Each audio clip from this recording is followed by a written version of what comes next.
পৃথিবীর অন্যতম ভূমিকম্প প্রবণ অঞ্চল বাংলাদেশ, কেননা ইন্ডিয়ান, ইউরেশীয় এবং বার্মিজ এই তিনটি টেকটনিক প্লেটের কাছে বাংলাদেশের অবস্থান। শুক্রবার 7.7 মাত্রার এক শক্তিশালী ভূমিকম্পে কেঁপে উঠেছে মিয়ানমার সহ 6টি দেশ। দেশটির 10 কিলোমিটার গভীরতার এই ভূমিকম্পটি বাংলাদেশের ঢাকা ও চট্টগ্রাম সহ বিভিন্ন এলাকাতেও অনুভূত হয়। যদিও মায়ানমার থেকে বাংলাদেশের দূরত্ব খুব কম, তারপরেও এই ঘটনায় কোনো হতাহতের খবর পাওয়া যায়নি দেশে। তবে 1000 কিলোমিটারের দূরের দেশ থাইল্যান্ডে অন্তত 144 জনের প্রাণ কেড়ে নেয় এই ভূমিকম্প। এই সংখ্যা আরও বাড়তে পারে বলে আশঙ্কা করছে দেশটির ফায়ার সার্ভিস। এখন প্রশ্ন উঠছে, এই মাত্রার ভূমিকম্প যদি ঢাকার কাছাকাছি কোথাও আঘাত হানে তাহলে কি ঘটতে পারে? যদি শক্তিশালী মাত্রার কোনো ভূমিকম্প হয় তাহলে আমাদের প্রস্তুতি আছে তো?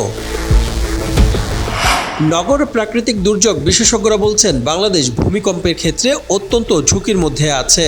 বিষয়টি নিয়ে বিভিন্ন সময় বিচ্ছিন্ন কিছু কাজ হলেও কমিউনিটি এবং ভবন নির্মাণের মূল তদারকির জায়গায় কাজ হচ্ছে না। এছাড়া ভূমিকম্প ঘটে গেলে এর পরের ধাপে করণীয় কি সে বিষয়েও আমাদের কমিউনিটি সচেতন না বলে মন্তব্য করেন।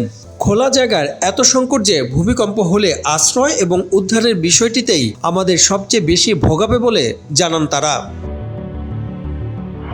ঢাকার সবচেয়ে বেশি ঝুঁকিতে আছে পুরান ঢাকা সহ আশপাশের বেশ কয়েকটি এলাকা।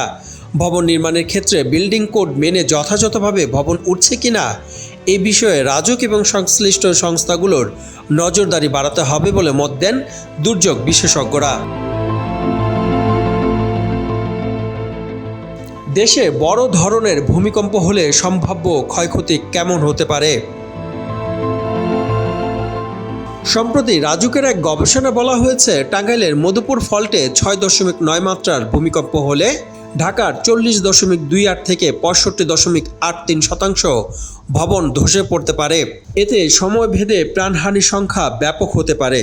যদি ভোরে ভূমিকম্প আঘাত হানে তাহলে 2.1 থেকে 3.1 লাখ, দুপুরে আঘাত হানলে 2.7 থেকে 4 লাখ এবং রাতে ভূমিকম্প আঘাত হানলে 3.5 লাখ মানুষের প্রাণহানির আশঙ্কা রয়েছে। সাদমান সাকিব, কালের কণ্ঠ।